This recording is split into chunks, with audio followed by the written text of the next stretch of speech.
गुरु प्यारी परम सत्कार योग साथ संगत जी, आप जी सारे संगत को धनतेरस की मंगलमय हार्दिक शुभकामनाएं।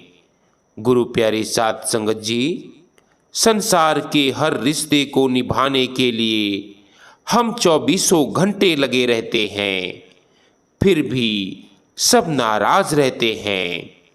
केवल एक परमात्मा है जिन्हें अगर रोजाना 1 घंटे का भी समय दे दे तो वे इतना खुश हो जाते हैं कि हमें भवसागर से पार कर देते हैं। गुरु प्यारे साथ संगत जी, हर जीव को अपने जीवन में सुख दुख के रूप में कर्मों का फल भोगना पड़ता है और इससे कोई बच नहीं सकता।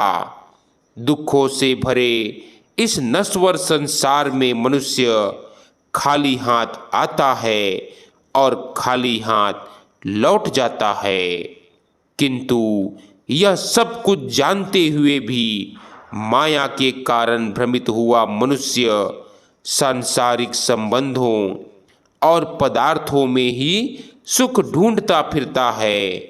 मालिक ने जो श्वास बख्शे हैं यह उसकी कदर नहीं करता, यह उसका फायदा नहीं उठाता और बार बार जन्म मरण के बंधन में आता फिरता है। संत सद्गुरु तो जीवों को संसार की वास्तविकता का बोध कराते हैं कि ऐ प्यारे, यह दुख की नगरी है, सुख तो केवल परमात्मा की भक्ति में है और सत्य रूप परमात्मा का वास हमारे अंतर में है। परंतु मनुष्य अज्ञानता के कारण उस प्रभु की खोज में बाहर ही बाहर भटकता फिरता है। जीव जब तक किसी संत सद्गुरु की, संत महात्मा की शरण में नहीं आता, तब तक वह संसार के मोह बंधनों में ही जकड़ा रहता है और सत्संगति से दूर रहता है। सो गुरु प्यारी साथ संगत जी, आज का यह सत्संग गुरु घर की शबद धुन की वाणी में से होने जा रहा है। सत्संग बड़ा ही महत्वपूर्ण और रूहानियत से भरा हुआ है। आप जी सारे संगत से विनती की जाती है कि सत्संग को ध्यानपूर्वक सुने जी, और साथ ही एक छोटी सी विनती उन सत्संगी भाई बहनों से की जाती है जो चैनल पर बिल्कुल नए हैं। चैनल को सब्सक्राइब करके बेल नोटिफिकेशन को ऑल पर जरूर प्रेस करें जी। तो आइए अपने अपने संत सद्गुरु को याद करके आज का यह प्यारा सा सत्संग श्रवण करते हैं। सत्संग के वचन। जित दिहाड़े धनवरी साहे लय लिखाए, मलक जे कनी सुनिदा मुंह दिखा ले आए। गुरु साहिब फरमाते हैं कि जीव के विवाह यानी मौत का वक़्त निश्चित है। जिस मृत्यु के फरिश्ते की बातें यह जीते जी सुनता है या करता है, अंत समय वे सामने आकर खड़े हो जाते हैं। वे हड्डियों तक को कड़काकर जान को शरीर में से निकाल कर ले जाते हैं। मनुष्य को समझ लेना चाहिए कि मौत का समय टल नहीं सकता। आत्मा को विदा करके व्यर्थ हुआ यह शरीर दौड़कर किसके गले लगेगा, किसका सहारा ढूंढेगा। बात यहीं समाप्त नहीं होती। मौत के बाद आत्मा को पुले सिरात से गुजरना पड़ता है, जो बाल से भी बारीक है। इंसान को दूसरी ओर से निमंत्रण आ रहे हैं, इसीलिए उसको अपना कीमती समय बर्बाद नहीं करना चाहिए।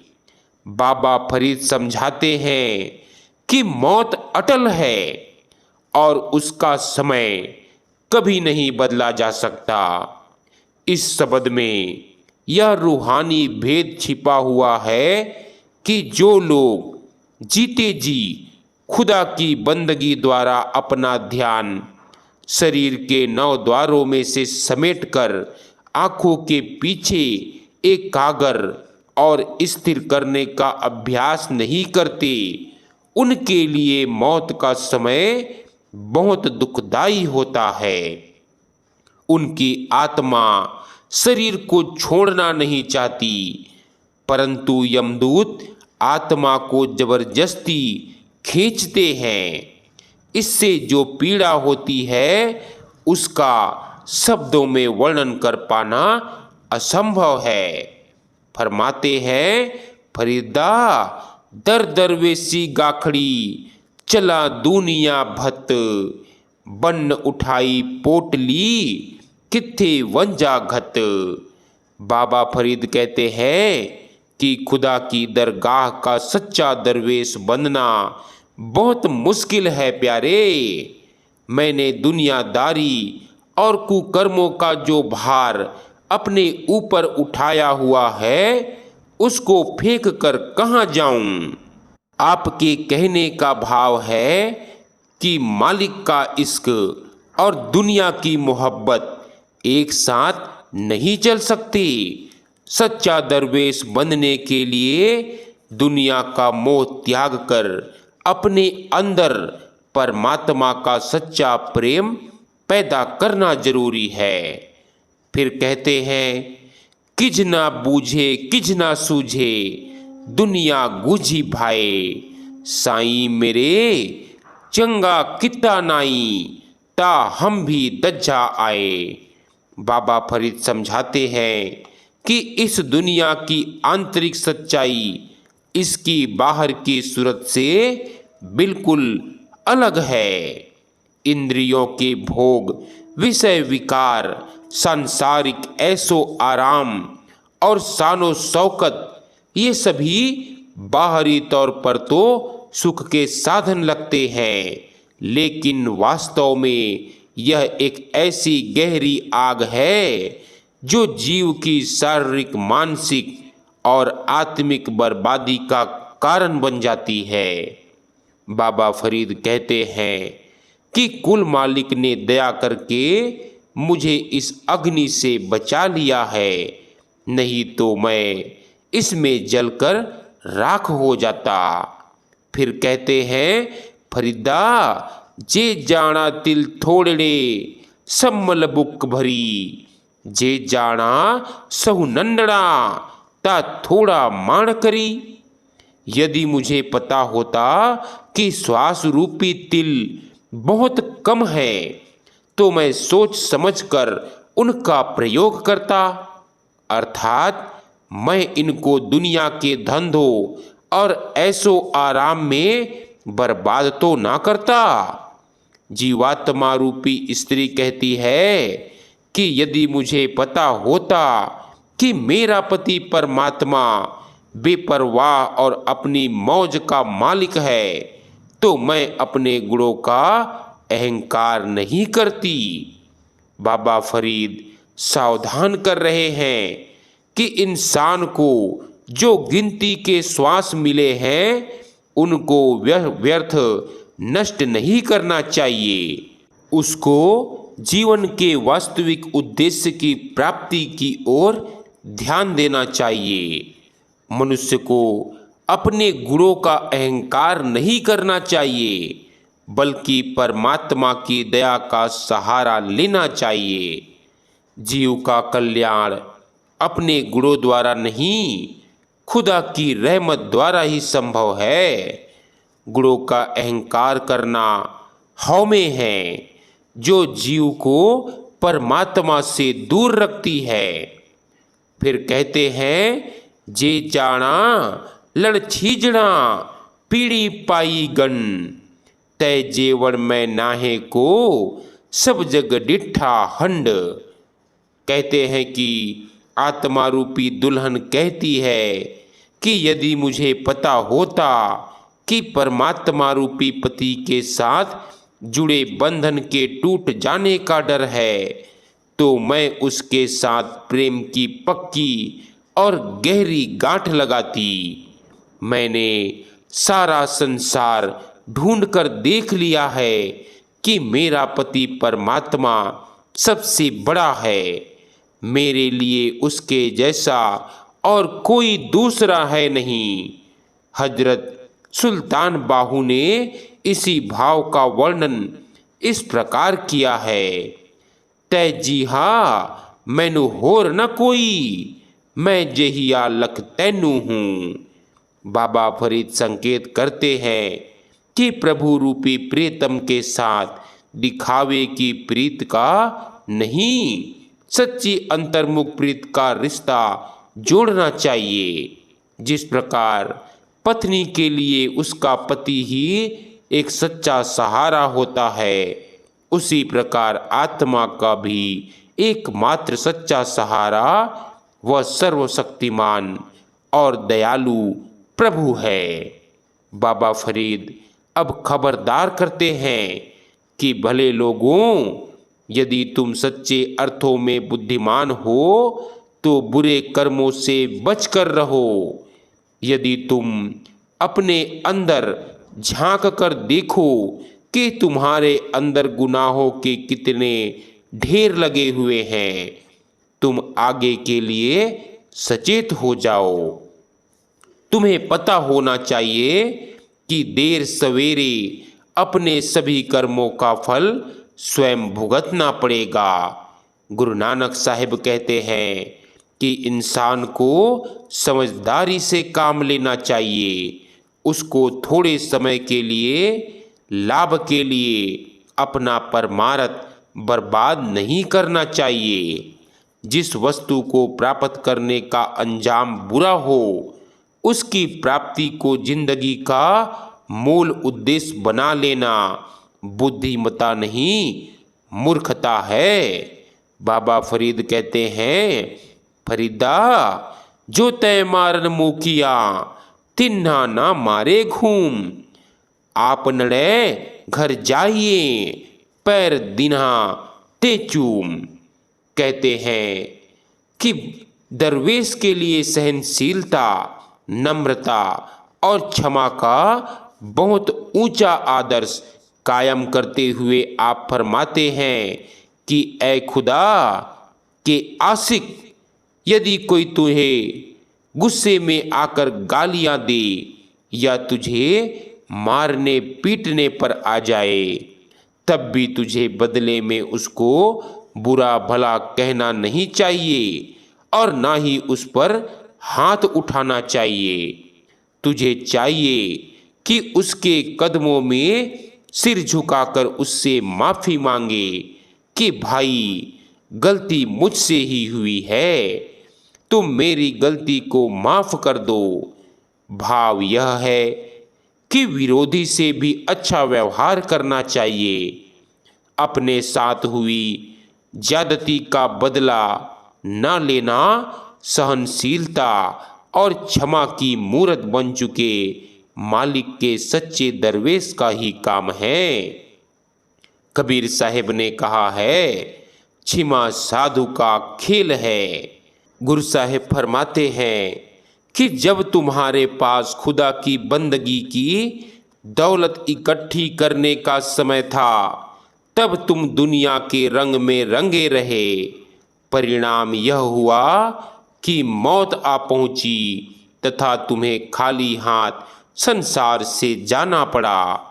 बाबा फरीद संकेत कर रहे हैं कि खुदा ने इंसान को दुनिया में अपनी बंदगी की सच्ची दौलत इकट्ठी करने के लिए भेजा है, जबकि इंसान अपना कीमती समय, अपना कीमती श्वास दुनिया के व्यर्थ धंधों में बर्बाद कर देता है।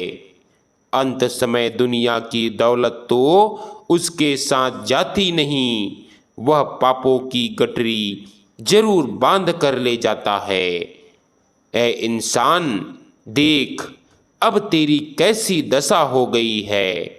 तुम्हारी दाढ़ी सफ़ेद हो गई है, तुम्हारे बचपन और जवानी के दिन पीछे रह गए हैं, तुम्हारा आगे जाने का समय निकट आ पहुंचा है। अफसोस है कि तूने सारी उम्र व्यर्थ गंवा दी। जवानी हमेशा कायम नहीं रहती। बुढ़ापे का आना तथा देह का ढल जाना निश्चित और अटल है। बाबा फरीद कहते हैं, देख फरीदा, जेठिया शक्कर होई विष, साईं बाजो आपड़े वेद कहिए किस। ए इंसान, देख क्या से क्या हो गया। जो भोग शक्कर के समान मीठे लगते थे, उनका प्रभाव जहरीला साबित हुआ है। उस दयालु प्रभु के बिना किसके आगे फरियाद करे। उसके बिना हमारी दर्द भरी फरियाद और कौन सुन सकता है। फरमाते हैं, फरीदा अखी देख पतीड़ियाँ, सुन सुन रीने कन, साख पकंदी आइयाँ होर करेंदी वन। कहते हैं कि जिस प्रकार वृक्ष की टहनी सूख जाए तो उसकी लचक और सुंदरता समाप्त हो जाती है, उसी प्रकार बुढ़ापे में पहुंचकर आँखों की ज्योति मंद पड़ जाती है, कान सुनना बंद कर देते हैं, शरीर झुर्रियों से भर जाता है और शरीर के सभी अंग जवाब दे देते हैं। उस समय भक्ति कर पाना बहुत मुश्किल हो जाता है। फिर कहते हैं, फरीदा काली जिनी न राविया, धौली रावे कोय, कर साई शिव पिरहड़ी, रंग लमेला होए। फरमाते हैं कि जिसने काले केसों के होते हुए अर्थात जवानी में प्रियतम के साथ प्रेम नहीं किया, वह केसों के सफ़ेद होने पर अर्थात बुढ़ापे में उसके साथ कैसे प्रेम कर सकेगा। आप प्रेरणा देते हैं कि जवानी में ही इसका लाभ उठाकर प्रभु भक्ति यानी प्रभु रूपी प्रियतम के साथ प्रेम कर लेना चाहिए। जो लोग किसी कारण जवानी में उससे प्रेम नहीं कर सके, उनको अभी समय रहते उसके प्रेम और उसकी भक्ति की ओर ध्यान देना चाहिए, क्योंकि आत्मा की सुंदरता का संबंध शरीर के जवान या बूढ़े होने से नहीं, प्रेम के बूढ़े या जवान होने से है। जिसके अंदर जब भी परमात्मा का प्रेम जाग जाए, उस पर उसी समय नया रंग चढ़ जाता है। गुरु साहिब फरमाते हैं कि जवानी या बुढ़ापे में जब भी खुदा की बंदगी की ओर ध्यान दिया जाए, वही सही समय है। परंतु बात यह मनुष्य के अपने वश में नहीं है। परमात्मा के प्रेम का प्याला उस दाता के अपने हाथ में है। जिसको मालिक स्वयं अपना प्रेम बख्शता है, उसको ही यह मिल सकता है। और वह प्रभु जवानी या बुढ़ापे में जिसको जब चाहे यह दात बख्श सकता है। प्रेम के जागृत होने का संबंध मनुष्य के प्रयत्न या जीवन की किसी विशेष अवस्था से नहीं है, यह कुल मालिक की बख्शिश पर निर्भर करता है। बाबा फरीद समझाते हैं कि संत महात्मा बार बार हमें चेतावनी देते हैं कि मन रूपी शैतान की चालाकियों से बचो तथा अपना जीवन इंद्रियों के भोगों और विषय विकारों में बर्बाद ना करो। मन रूपी शैतान के वश में आए हुए जीव संत महात्माओं की एक नहीं सुनते। कुल मालिक ने जीव को अपनी बंदगी के लिए भेजा था, परंतु यह मन रूपी शैतान का ही गुलाम बना रहता है। परिणाम यह होता है कि जीव मनुष्य जन्म का अनमोल अवसर व्यर्थ में बर्बाद कर देता है। इसका परमार्थ नष्ट हो जाता है तथा यह अनंत काल के लिए आवागमन के चक्कर में फंसा रहता है। अब सब कुछ कहकर अंत में बाबा फरीद कुल मालिक से मिलाप की इच्छा मन में रखने वाले जीव से कहते हैं, जे साईं लोहड़ सब, यदि हर स्थान पर प्रीतम के दर्शन करना चाहता है तो थिव पवाही दब, कि तुम पैरों तले रौंदे जाने वाली घास बन जाओ। घास को पहले काटा जाता है, फिर पैरों के नीचे रौंदा जाता है, फिर कूट कूट कर उसको नरम करके उसकी चटाइयाँ बनाई जाती है, जो धर्म स्थानों में बिछाई जाती है। आप सच्चे परमार्थी को सावधान करते हैं कि यदि तुम्हारे अंदर खुदा की दरगाह में पहुँचने और वहाँ स्वीकारे जाने की चाह है तो तुम घास की तरह दीनहीन बन जाओ। याद रखो कि जब तक तुम संसार में पूरी तरह कट नहीं जाते, भाव तुम अपनी हौमे को पूरी तरह से समाप्त नहीं कर लेते तथा हर प्रकार की कठिनाइयों के बावजूद कुल मालिक की बंदगी द्वारा स्वयं को पूरी तरह उसके कदमों में नहीं बिछा देते, तुम्हें उसके निर्मल चरणों में स्थान नहीं मिल सकता। बाबा फरीद कहते हैं, फरीदा खाक न नींदिए, खाकू जेड़ न कोए, जीवन दिया पैरा तले, मुइया ऊपर होए। फरमाते हैं कि मिट्टी का बड़ा महत्व है, इसे मामूली समझकर इसका निरादर नहीं करना चाहिए। यह जीते जी मनुष्य के पैरों के नीचे तथा मौत के बाद उसके ऊपर होती है, अर्थात यह जीवन काल में इंसान को खड़े होने के लिए सहारा देती है तथा मृत्यु के पश्चात उसके निर्जीव शरीर को उसके सभी अवगुणों रहित अपने अंदर छिपा लेती है। बाबा फरीद कहते हैं कि प्रेम और लोभ का दिन और रात का संबंध है, ये दोनों एक साथ नहीं चल सकते। यदि झोपड़ी टूटी हो तथा ऊपर से मूसलाधार बारिश हो रही हो तो उसके नीचे गुजारा कैसे हो सकता है।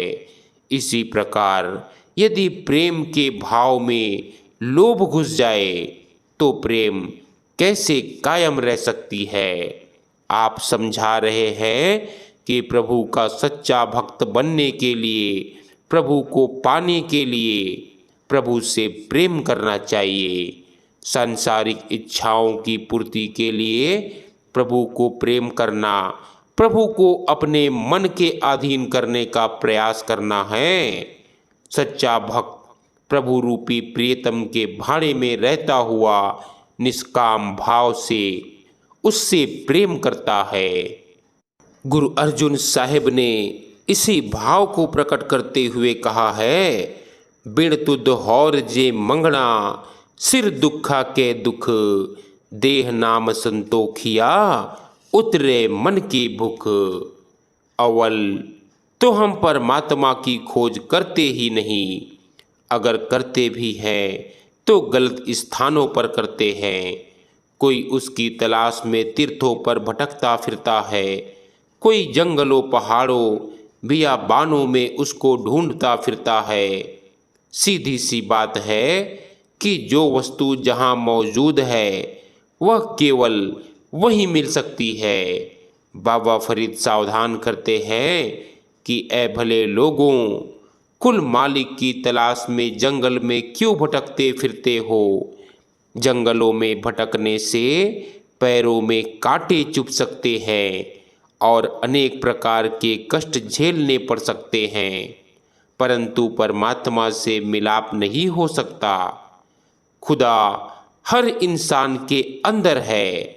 बाहरी तलाश जंगल में भटकने के समान है, जिसमें से किसी को न कभी कुछ मिला है और न ही मिल सकता है। सो गुरु प्यारी साध संगत जी, हमें भी चाहिए कि मालिक तो हमारे अंदर है, बाहर उसे ढूंढने में समय व्यर्थ ना करें। मालिक ने जो हमें श्वास बख्शे है उसका पूरा पूरा फायदा उठाएं, मालिक की भक्ति करें। सो गुरु प्यारी साध संगत जी, आज का यह सत्संग वीडियो हमारा यही समाप्त होता है। मिलते हैं एक नए सत्संग वीडियो के साथ, तब तक के लिए हमें दीजिए इजाज़त। राधा स्वामी जी।